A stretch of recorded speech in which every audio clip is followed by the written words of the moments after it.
खबर मऊ जनपद से, जहां चुनाव की तारीख जैसे जैसे नजदीक आ रही, सभी प्रत्याशी अपने अपने तरीके से प्रचार प्रसार में जुटे हुए हैं। प्रशासन भी प्रत्याशियों की हर गतिविधि पर नजर बनाए हुए। इधर कोरोना भी अपना कहर ढा रहा है, जिसकी गाइडलाइन के तहत रहते हुए सभी प्रत्याशी मतदाताओं से संपर्क साध रहे, अपने अपने तरीकों से मतदाताओं को लुभाने का प्रयास करते नजर आ रहे। जनता से विकास के नए नए वादे किए जा रहे हैं। ऐसा ही थाना चिड़ियाकोट क्षेत्र मनाजीत ग्राम सभा से एक प्रत्याशी ओम प्रकाश यादव, जो कि सूबेदार मेजर पद से रिटायर हैं, अपनी धर्मपत्नी उर्मिला देवी को चुनावी मैदान में उतारा है। आपको बता दें, ओम प्रकाश यादव 28 सालों तक देश की सेवा के लिए सेवा में कार्यरत थे।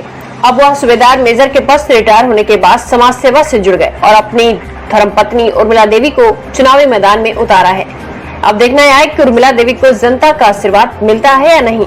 जब हमारे संवाददाता मनोज दुबे ने चुनाव को लेकर ओम प्रकाश यादव से कुछ सवाल किया, तो ओम प्रकाश यादव ने क्या कुछ कहा, देखिए यह रिपोर्ट। नमस्कार, आप देख रहे हैं नेशनल खबर 9 और मैं हूं आपके साथ मनोज दुबे। इस समय मैं मऊ जिले के थाना चिड़ियाकोट क्षेत्र ग्राम सभा मनाजित में हूं। यहां पर जो है एक प्रत्याशी हैं हमारे सामने, ओम प्रकाश यादव जी, जो कि सूबेदार मेजर पद से रिटायरमेंट हैं और इस समय जो है वो उनकी धर्मपत्नी जो है प्रधान पद की प्रत्याशी हैं। और आइए उनसे बात करते हैं और जानने का प्रयास करते हैं कि आखिर जो है यह मन में उनके कहाँ से भाव आया कि हमको प्रधानी लड़ना चाहिए और क्या कुछ उनके मन में जो है दबा हुआ है। थोड़ा सा जानने का प्रयास करते हैं।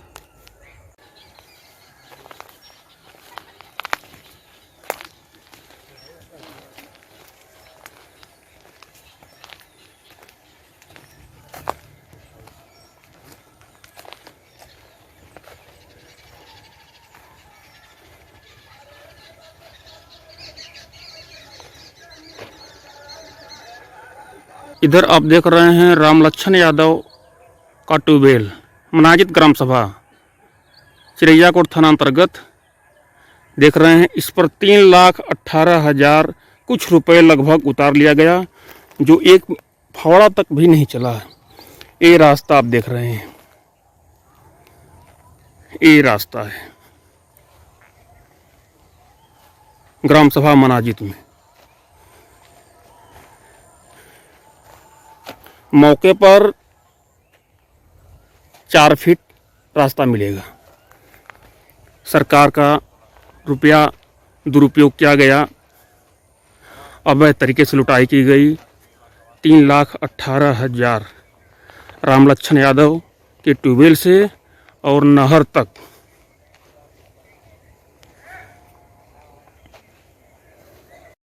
ये तो रही रास्ते की बात। हमारे गांव के किसान लोगों के व्यक्ति हैं जो उनके नाम पर, उनकी जमीन के नाम पर, समतलीकरण के नाम पर 1-1 लाख रुपया, 1,09,000, 1,06,000 उतार लिया गया। उस किसान को पता ही नहीं कि मेरे खेत का समतलीकरण पर पैसा उतारा गया और मुझे पता ही नहीं। ऐसे कितने लोग होंगे? ये साइट पर जाकर के आप देखें, मैं तो 4-5-6 लोगों का पढ़ा और पढ़ते पढ़ते मुझे हंसी आने लगी। मैंने इसको रख दिया।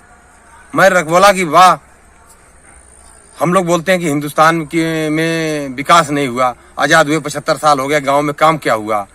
जिस सरकार ने बहुत कुछ दिया, चाहे वो किसी की सरकार रही हो। जो ऊपर बैठे हुए उच्च स्तरीय नेता लोग और उस तरह स्तरीय मंत्रिमंडल ने देश के विकास के लिए बहुत पैसा गाँव को आवंटित किया। लेकिन जब एक व्यक्ति के खेत की समतलीकरण 1,09,000, 6,000, 1,19,000, 47,000, किसी का 48,000, जब इतना पैसा व्यक्ति विशेष के नाम पर उतारा जा रहा है, उस व्यक्ति को पता नहीं है, लेकिन वो पैसा प्रधान जी के घर पे जा रहा है, तो क्या वह गांव का विकास होगा कहां से? मनरेगा पे जो व्यक्ति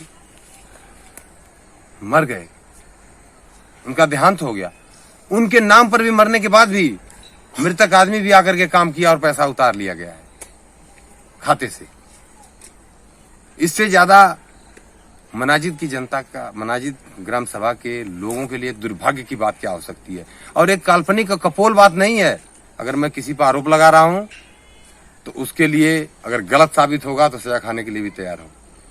अगर वो सही है, नहीं कोई मान रहा है तो उसको मनरेगा की वेबसाइट पर जाकर के देख सकते हैं। सबके लिए खुला, हर चीज का, ग्राम पंचायत की वेबसाइटें हैं, कोई भी जाकर के खोल के देख सकता है कि क्या व्यक्ति के नाम पर 1,19,000, 1,06,000, 47,000, 48,000 लोगों के खेत के समतलीकरण पर नाम पर पैसा उतरा है या नहीं है, जबकि उन व्यक्ति को पता तक नहीं है। या आप जाकर के वेबसाइट पर कोई भी व्यक्ति देख सकता है कि जो व्यक्ति जिसकी मृत्यु हो गई है उस व्यक्ति के नाम पर मनरेगा में पैसा उतारा जा रहा है, बैंक से पैसा ले लिया जा रहा है। इसके लिए किसकी मिली भगत है, किसकी नहीं, किसके प्रभाव से पैसा उतर रहा, हमें बताने की जरूरत नहीं है। अगर किसी को मेरे इस बयान से आपत्ति है तो वे बड़े खुशी खुशी दिल से मेरे ऊपर आपत्ति कर सकता है, मेरे ऊपर कंप्लेन कर सकता है, मानी हानि का दावा ठोक दे, दूध का दूध और पानी का पानी हो जाएगा। मैं उस दावा को सहने के लिए भी, मतलब उस दावे के का जवाब देने के लिए तैयार हूं। अगर वह सही है, काल्पनिक बातें न करें, जैसा कि पिछले उन्होंने एक बार किया। हमने सुना है कि लोगों ने कहा कि उन्होंने कुछ हमारे ऊपर काल्पनिक आरोप लगाए, जैसे कि उन्होंने आरोप लगाया था मतदाता सूची में उनके ननिहाल में नाम है। अरे भाई, अगर मेरा ननिहाल में नाम है तो आप लिस्ट दिखा के दीजिए, आप लिस्ट में मेरा नाम दिखा दीजिए, 2015 के लिस्ट में भी दिखा दीजिए, 19-17 के बाद छोड़िए, मैं चुनाव छोड़ दूंगा। अगर वो मेरा नाम 2015 के लिस्ट में भी दिखा देते हैं तो मैं चुनाव छोड़ दूंगा। कहने से नहीं होता है, लेकिन उनके परिवार का नाम 2017 के चुनाव नगर पंचायत में जाते हैं, 20 में आकर प्रधानी लड़ते हैं, खुद प्रधान जी का परिवार। इससे बड़ा दुर्भाग्य क्या हो सकता है गांव का। पर दो जगह नाम रहने से कुछ नहीं होगा। गांव की जनता फैसला करने के लिए तैयार है, गांव की जनता अपना फैसला सुनाएगी और गांव की जनता दूध का दूध और पानी का पानी करके दिखा देगी। जनता क्या है, वो गांव के व्यक्ति को क्या समझते हैं। अगर वो देश के सैनिक जो कि अपने जान की बाजी लगा के देश की रक्षा के लिए सरहदों पर घूमता है, उसको अगर प्रधानपति जी या प्रधानाचार्य जी कहें तो अराजक तत्व कहते हैं, तो गांव के एक नागरिक को किस शब्द से वो नवाजते होंगे आप खुद अनुमान लगा सकते हैं। उनको हमें बताने की जरूरत नहीं है और इस क्षेत्र की जनता जानती है कि वो किस शब्द से नवाजते हैं गांव के लोगों को, क्षेत्र के लोगों को। हमने आपको पहले ही बता दिया कि कोई ऐसी बिरादरी नहीं बची होगी जिसके बाहरी लोगों को बुला करके उसके ऊपर हाथ उठा के अपमानित करने का काम न किया हो प्रधान जी और उनके परिवार ने। नेशनल खबर 9 में समय देने के लिए आपका बहुत बहुत धन्यवाद।